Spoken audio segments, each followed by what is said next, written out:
Caroline, tell us a little bit about the latest on the campaign trail and the use of holograms by Melenchon. This is new.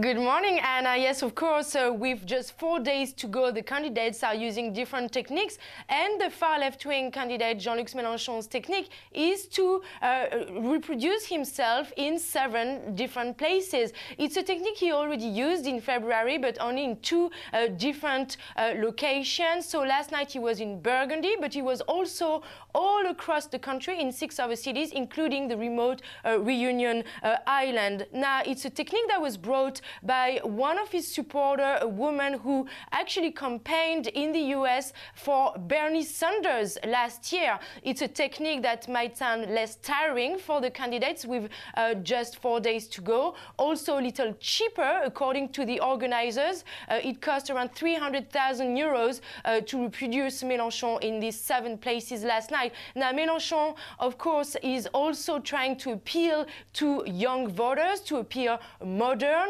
In fact, some of his supporters also created a video game called Fiscal Combat, where there is an animation of Mélenchon who's literally shaking and taking money out of politicians, including Emmanuel Macron, but also Nicolas Sarkozy or Christine Lagarde.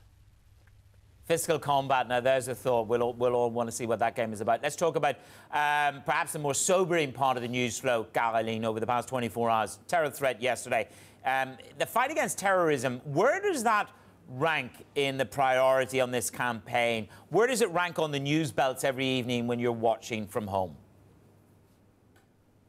This might surprise you, Manus, but at the end of last year, terrorism and security were the 2 top priorities of the French. Now, in this election, these 2 subjects have been topped by the economy and unemployment. Now, of course, this might change with these terror threats we had yesterday.